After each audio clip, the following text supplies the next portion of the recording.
It's time for you to make a change, whether it be technology or provider or just scrubbing everything down to the base and starting over again. But what do you need to know in order to make that happen efficiently for you and your team? In this episode of the On-Premise IT podcast, we ask, are you afraid of vendor switch? Welcome to the On-Premise IT podcast, the only podcast that dares to be both on topic and on location. My name is Tom Hollingsworth, and as a part of Gestalt IT, each episode we bring you the perspectives and opinions of a group of IT luminaries, real experts in their field, on a variety of subjects, but we try to keep it on topic or on premise. Let's jump into today's episode, but first I want to introduce our guests so you know who you're talking to, starting with Keith. Hi, Keith Parsons. I run a company called Wireless LAN Professionals. We do Wi-Fi consulting as well as put on the Wireless LAN Professionals Conference. And happy to be here with you, Tom. Yeah, hey, I'm Mike Belitho. I'm based out of Phoenix. I work for a very large healthcare system, and I'm a wireless engineer. So thanks for having me, Tom. Hey, Tom and Mike and Keith. Lee Badman. By day, I work for a large private university. Primary job is wireless network architect, but I do a lot of other things. And then off on the side for a couple of decades now, I've been fortunate to be a pretty active freelance writer for networking topics. And thank you for having me. No problem. Thank you all for joining us. Let's jump into the premise for today's episode. You've invested a lot of money in companies to come in and install equipment. It could be hardware, it could be software, it could be a combination of all of the above. Maybe it's even services. But now you're starting to ask questions. Do I really need all this stuff? It's getting kind of old. Is it time for me to upgrade it? Or do I need to look at somebody else that may be offering something better, faster, cheaper, easier? But I'm not sure. There's a lot of decision making that has to go into switching from one vendor to another. So I guess the premise for this episode is, are you afraid of the vendor switch?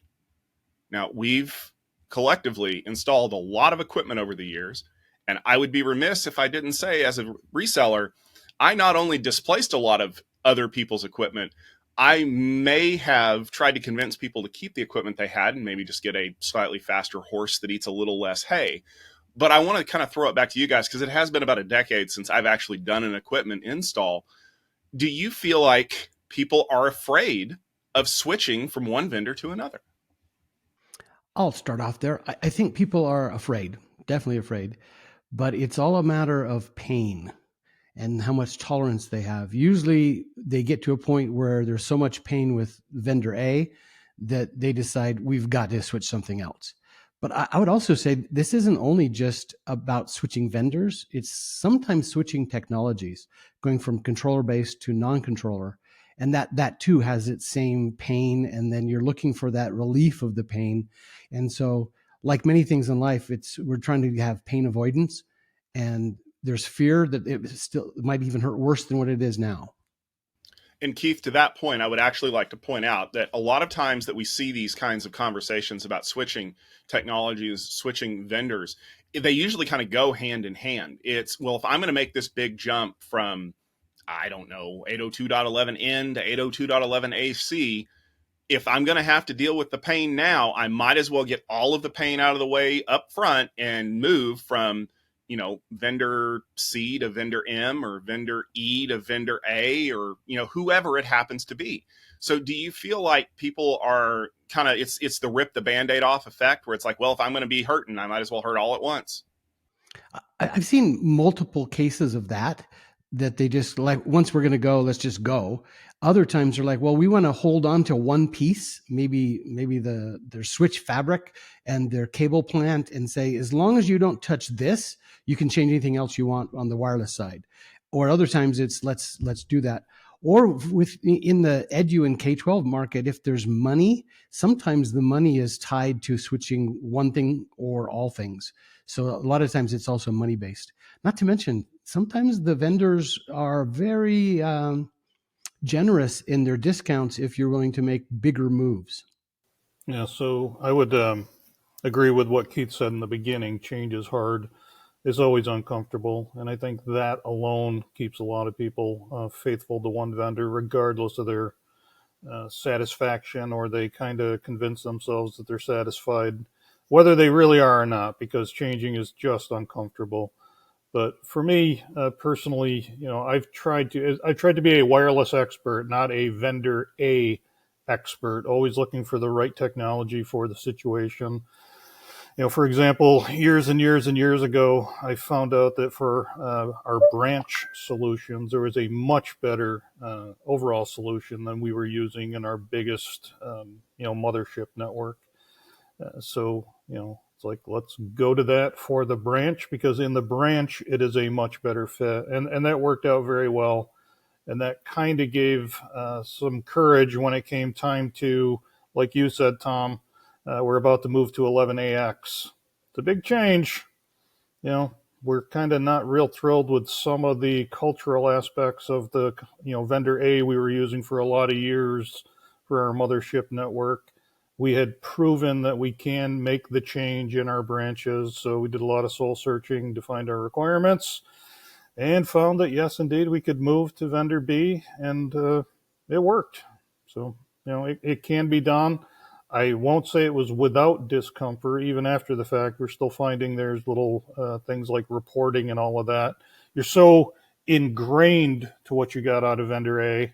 When you get to vendor B, even if you're happy with the change, it's still change. And you're going to find things that just aren't what you're used to seeing, aren't what you're used to consuming. So there's a secondary period of discomfort, if that makes any sense. Yeah, Lee, you touched on something where you said you try to be not a vendor A or vendor B guy, but a wireless guy. And I think like that we see that a lot, like at a higher level. And I think what a lot of companies are afraid of is from an operational perspective. When you look at your ops guys, especially at scale, it's like, are they really vendor agnostic, or are these guys vendor A? Like brought up, learned certifications, all that. Or are they vendor B? I think there's some fear there too, as your operational support. So that kind of comes into another thing I think about too is, when a lot of companies have like that single throat to choke model, and so for us, especially with wireless, you can run vendor B on top of vendor A, and it doesn't really matter from a wireless perspective. We can be agnostic as to who's backhauling us, but a lot of companies don't like to do that. They want to stay with just one vendor across the stack. And one thing I want to ask, kind of related to that, because Lee said, we did some soul searching and there were things that we liked and there were things we need to change. How do you quantify some of that? Because obviously, one of the things that I dealt with in education was the quantification process of which one was cheaper. Because to them, the money was what was important. It didn't matter if you had to retrain your people or, suddenly a feature didn't work. But how do you put that into a scoring system to say, well, we need to know this command line interface to be able to work on these things. Or here is a feature that reporting is a good example that ranks so highly in our system that you need to have a reporting structure at least this robust or we won't even consider you. Because one of the other things that I see a lot in conversations with people is this idea that there are solutions that can give you 85 or 90% of another solution for half the price, but it's not considered to be, a robust enterprise deployment. It's more along the lines of effectively like prosumer, which is great for a small office or great for a medium-sized office, but you would never deploy it to 15 sites. Yeah, I mean, I can touch on the how do you quantify it a little bit, and I can only speak again for my own experience. Basically, what drove a change for us was just being fed up with bugs.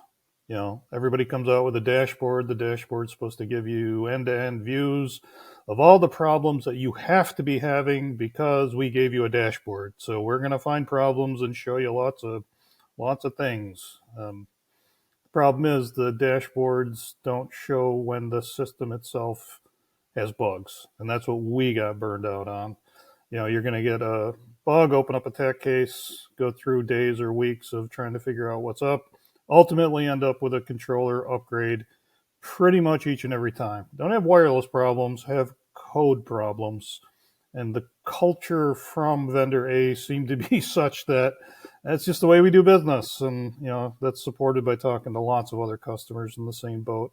For us, it was just enough is enough. Looking forward at the next generation of products from vendor A, it just felt like there wasn't really a cultural change behind the scenes that was going to bring an end to that pain. So that was a big part of the decision to say it's time to move on.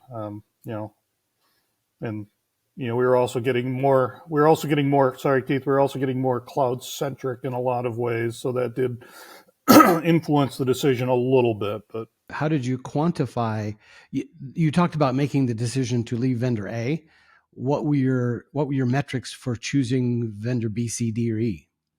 A lot of, well, first redefining, making sure we still understood our own requirements. And that alone ended up ruling out a couple of vendors because they just couldn't do a couple of our major requirements related to the layer 2 aspects of putting together a big wireless network, or at least they couldn't do them to our satisfaction. So that whittled down the field, and then a lot of talking to other customers, a lot of talking to other, not just cherry picked case studies, but going out and finding our own vendor B people to talk about, and seeing how it was going for them, especially customers that were like us in size and client type served and operations, that sort of thing. So it was a lot of testimonial based um, you know confidence gathering, for lack of a better phrase. One of the things I've tried with some of my customers is to do a proof of concept. The problem with proof of concepts that I've seen, they're either too small or they're not the exact same. They're not comparing apples and apples. So it sounds like a good thing. Oh, just put in vendor B, put in vendor C, run them both, compare the differences. The problem is that's a huge learning curve for B and C, even before you made a commitment. So I was just wondering if you'd done any of those kind of proof of concepts in your process. Yeah, we absolutely did do a proof of concept. Basically took the most important building, at least from an IT perspective, and how does this feel in that building where our IT command structure works every day, and that went well. And at the same time, having been around the block a few times, that it's not at scale. 35 APs is not 5,000 APs.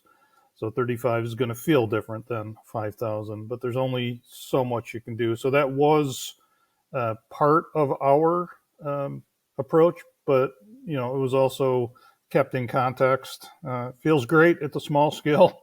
Hopefully, it feels as good at the big scale. And we have heard from other people at the big scale that are, have gone there and answering all of our questions and assuaging any of our fears about how is this going to feel at big scale. So, Lee, I kind of assume you guys didn't just forklift everything in one night. Like a fear that someone our size, what we kind of worry about is a multi-vendor environment with the wireless. How did you guys overcome those challenges? Well, being a campus of 300-ish buildings, we're basically able to go building by building, which is very helpful. And if we have a situation where over a few days, it's going to be vendor A and vendor B both, maybe on interspersed floors, or for some reason we can only do half the building on day one and the other half has to get done on day two or three, whatever. We make sure that we communicate well with the people in those spaces, that it may be a little wonky for a day or two if you bounce between the systems, and but also trying to work outside of normal hours and all of that, but building by building, not trying to being very purposeful about not having overlapped as much as we can help it, has basically been the main thrust to how we have dealt with it. I found sometimes in these big changes, it's also a good time to do a redesign. Like you said, Lee, you have to go back to what are the requirements. Many times I've seen requirements change over just 5 years to like substantially different from the original, which means a redesign, which means most likely new cable pulls. So it sometimes these little changes, we think we're just going to change a vendor. there's cascading effects that go into other places too that you have to kind of think through. And getting new cable sometimes changes like your entire timeline. So I guess the question is, did you also redesign as you were changing your vendor? Yeah, it's a great question. So, all through vendor A, we've tried to be mindful of the growth and client devices and space changes and all of that. But basically, in each case, before we moved from vendor A to vendor B in a specific building, ran a series of reports on just client counts and examined any kind of quantity of trouble tickets and all of that to get a sense of, is there anything fundamentally wrong here? Is there a place where even if we're not, even if we don't have reported troubles, it's just obvious there's too many clients per AP for a number of different reasons, and that's going to depend on what kind of business you are or what your daily operations are. So we have not had the need to do wholesale redesigns, but we absolutely have had buildings where vendor A we're leaving that say 100 APs behind, and with vendor B there's going to end up being 110 or 115 or 105, whatever, because we are doing due diligence to make sure that we're kind of addressing a couple of problems as we go, not just changing vendors, but improving targeted areas that obviously need improvement. But to your point, I mean, we are not wholesale, have not had wholesale changes of what we do that call for redesign. But if it was needed, yeah, absolutely, it's the right time to do it. Last thing you want to do is count on vendor B to solve all of your problems, but you're just bringing forward problems from vendor A because it's not, the design is expired or it's not what it should be anymore for whatever reason. So yeah, I hear what you're saying and fully agree that that is a absolutely viable and potentially necessary possibility when you're changing. Yeah, and I would, hope that that wouldn't be too much of a barrier for people if they are considering changing vendors, because we should be looking at that anyway. We're coming with 6 gigahertz now, and we have to look at everything. Full top down capacities looking different. Bandwidth requirements are completely different. You're probably going to have to upgrade your your structured cabling because it can't necessarily handle it. We got PoE. All these APs are coming with so many radios now. We got to look at our PoE requirements. So, that's something that as wireless engineers, we need to be looking at regardless, continuing to come back to our sites every couple of years and doing these audits. So hopefully that's not a barrier to switching. We should be doing it anyway, I think. I think that adjusts the original premise that we're afraid of change, not just changing vendors. The changing technology, the change in requirements, all of those are scary. But again, I think it comes back to the pain of today versus the pain that you're going to feel in the change, and hopefully you'll feel better afterward. Yeah, it's funny you mentioned switches, Mike. I've come to view, a lot of times you refresh your Ethernet switches just with, whatever the next one in the series is or whatever the next generation, again, from vendor A is. And if you zoom out, a lot of people, Ethernet switch nowadays is just a really glorified PoE brick in a lot of cases. And I'm starting to question, is it even worth time to start thinking about changing switch vendors to something very inexpensive, because mostly it's PoE and very unsophisticated use of VLANs or whatever, and not doing 95% of the built-in feature sets with the costly new licensing paradigms that a lot of vendors are throwing at even their switches anymore. So it's just an interesting time with what Silicon Valley's doing in a lot of regards, trying to make more money for the shareholders with licensing and all of that. It really has me rethinking a lot of a lot of things. Whether the changes actually happen or not, I'm certainly thinking about them. I mean, do I need a switch that does 100 things if I'm only doing 95 of them? And is there a good viable alternative? That's kind of comes after the wireless part of this. And I guess a good question there would be, do you feel like it's necessary to continually upgrade the technology to be on the cutting edge? Or is there kind of I don't know, a basic level of technology that you can just sit on for a while? I mean, we talk about this a lot with things that are a lot more beholden to release cycles like phones and stuff like that. Do we feel like we have to continually upgrade those devices every year, or is this something that can wait one refresh cycle or two refresh cycles? Because of course we know the answer is going to be that if someone needs to make a sale, they're going to be trying to get us to buy new equipment. Do we have to make those considerations as well to ensure that we're not just upgrading for the sake of upgrading, that there's a valid reason to do that? Oh yeah, definitely. I mean, for us in healthcare, we tend to lag behind a little bit because we want things to be rock solid, right? Super proven. We've got actual lives at risk here. So we tend to lag a little bit. But with a lot of vendors, they EOL hardware so fast that you're no longer on like a 7-year refresh cycle because you've got APs that are now end of life, end of support, and you might have just bought them 3 or 4 years ago.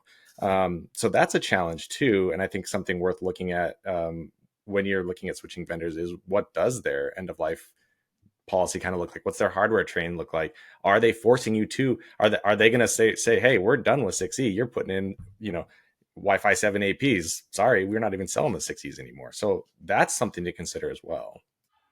Well, I think with a lot of my customers, it still goes back to what are the requirements. And I was with a hotel chain a little while ago, and they were like, well, we need to go to, and they had all these ideas because obviously salespeople have been talking to them. And they're like, but we need Netflix. I mean, that's what people want. And I'm like, okay. And how much is it? And what does it require? Well, we need about four megabytes per user. And like, okay, Wi-Fi 1, if you want to go back that far, gave us 6 megabits of throughput, which is more than enough to deliver Wi-Fi. So the question isn't, I mean, the worst possible Wi-Fi ever will still support Netflix. So it's not how far back do you want to go. It's now how many of those Netflix do you want? And depending on the size of the hotel, 807G can fulfill their requirements in many, many places. And not that I'm suggesting anyone go back to and put in old stuff. It's just when you look at your requirements, look at them very diligently to find out, is the solution going to solve the requirement, or is the solution just part of the upgrade process? And if you can make that decision, it's okay to move to new stuff, even if you didn't need it for requirements, as long as you're talking and cognizant about it. It's when you believe what the vendors say, you have to go to multi-gig switches because your APs require it, and you look at your traffic flows and you're not needing it. So just look at your requirements very closely if you can. Yeah, that's a really good point. I mean, just two parts of that.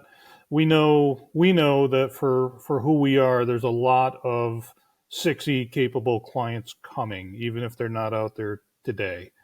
And our life cycle opportunities, refresh opportunities from a budget perspective, we can do 500 every so often, and we need to stage it based on when we can fund it. And the last thing that you want to do is put in something that is going to be obsolete sooner rather than later. So a lot of times we push the cutting edge, and you don't have to even turn on all the cutting edge features. That's the other part about it. You can get the hardware and wait for the code to stabilize and catch up if you so choose. But from a refresh perspective, the labor of doing the refresh, when your APs are measured in the thousands and thousands, and you're not the government with a bottomless money, you have to do a cycling and staging phased approach to this. So you just don't want to put in obsolescence. So there's a couple of points to that answer, or something that's going to be obsolete sooner than if you went with the latest greatest, even if you don't feel like you need the latest greatest necessarily. So I guess the big question now is for those people who are out there that are looking to make a change. Maybe they're wanting to move from one technology area to another. Maybe they're wanting to move from one vendor to another. Maybe they're wanting to completely overhaul everything. What would be one piece of advice that you would give them based on your experience that will help alleviate their fears and give them a path forward to making this the smoothest transition possible? Being afraid is natural, but talk to other people who've been there ahead of you, and you'll see there is light at the end of the tunnel. You can make pain go away today. You'll have a little pain getting there, but in the end, talk to other people who've done it before you, and you will find that there is light out there. Trust. Yeah, absolutely. Another part of that is, are you not considering a change of vendor just because you're thoroughly all you've ever known is vendor A, and you are afraid to spread your wings, regardless of whether there's better technology out there?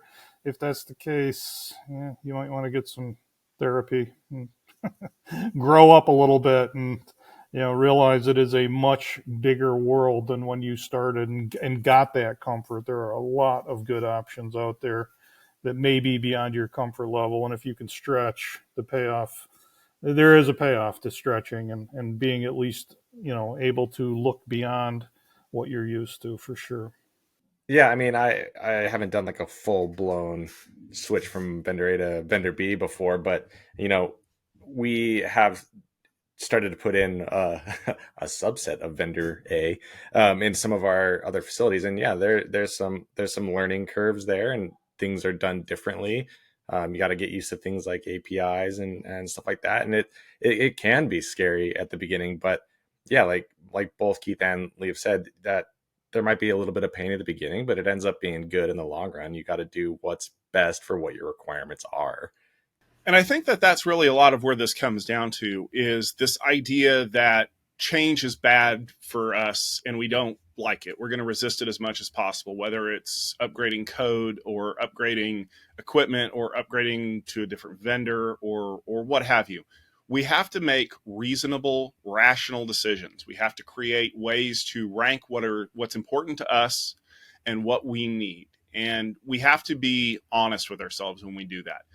If the only differentiation is the price, then be honest about that. We don't care what it looks like. We don't care how fast it performs as long as it's cheaper. But if there's more to it than that, rank what is important to you. Make sure you're making an informed decision, and don't be afraid to ask questions to make people justify why their solution is a better fit for what you do. Because remember, when you're done with this, you have to live with it until it's time to make that decision again. And you don't want to be stuck with something that you really don't want to deal with. That'll just about do it for this episode of the On-Premise IT Podcast. I want to thank each of you for joining us. Remember, we have a new episode about every 2 weeks.